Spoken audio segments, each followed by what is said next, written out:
இயேசு கிறிஸ்துவின் இனிய நாமத்திலே இந்த கால வேளையிலே உங்களை எல்லோரையும் வாழ்த்துகிறேன். தேவன் தானே உங்களை ஆசீர்வதிப்பாராக.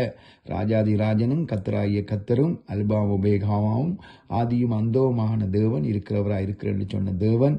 நான் சங்கீதம் 86 பார்ப்போமானால் அங்கு சொல்லப்படுகிறது, ஆண்டவரே நீர் நல்லவரும் மன்னிக்கிறவரும் உம்மை நோக்கி கூப்பிடுற யாவர் மேலும் கிருபை மீந்தோருமாய் இருக்கிறீர் என்று சொல்லப்படுகிறது. அதனத்திலே 7வது வசனத்திலே, நான் துயரப்படுற நாளிலே உம்மை நோக்கி கூப்பிடுவேன், நீர் என்னை கேட்டருளுவீர் என்றும் அங்கு சொல்லப்படுகிறதை பார்க்கிறோம்.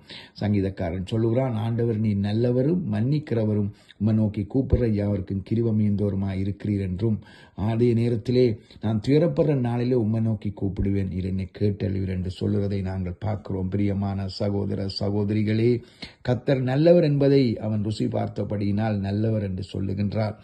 அவர் உறவு வைத்தபடியினாலும் அவருக்கு கீழ்ப்படிந்து நடந்தபடியினாலும் அவரை நல்லவர் மன உருக்கமுள்ளவர் என்று அங்கு சொல்லப்படுவதை பார்க்கிறோம்.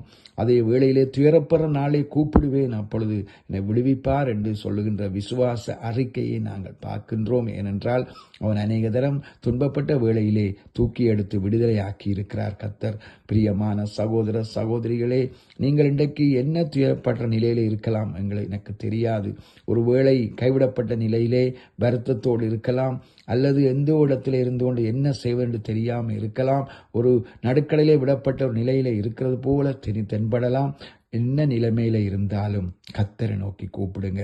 கூப்பிடுற யாவருக்கும் அவர் அருகில் இருக்கிறார். என்னை நோக்கி கூப்பிடு, நான் அப்பொழுது உனக்கு மறு உத்தரவு தந்து நீ அறியாதது மட்டாதுமான காரியங்களை செய்வேன் என்று எரேமியா 33:3 வாக்கு பண்ணியிருக்கிறார்.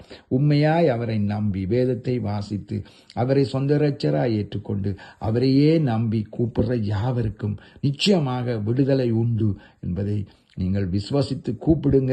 வாரும் என்று கூப்பிடுங்க. தேவன் நிச்சயமா உங்களை ஆசீர்வதிப்பார். இந்த வேளையிலே இந்த 2 வசனத்தை கேட்டு இந்த சிறு செய்தியை கேட்ட பிள்ளைகள் யாராயிருந்தாலும் ஒரு விசை நான் ஜெபிக்கும் பொழுது நீங்களும் நோக்கி பார்ப்பீர்களா கர்த்தரை? பரிசுத்தமான பிதாவே, இந்த அருமையான வேளைக்காய் நன்றி. யார் யாரெல்லாம் இந்த வசனத்தை கேட்டு விசுவசித்து உம்மை நோக்கி இப்பொழுது கூப்பிடுறார்களோ, ஒரு அற்புதத்தை அவளோட வாழ்க்கையில செய்யுங்க. இன்றைக்கு ஒரு வழியை உண்டு பண்ணுங்க, பாதையை துறவுங்கப்பா. கட்டுக்கள் உடைக்கப்படட்டும்.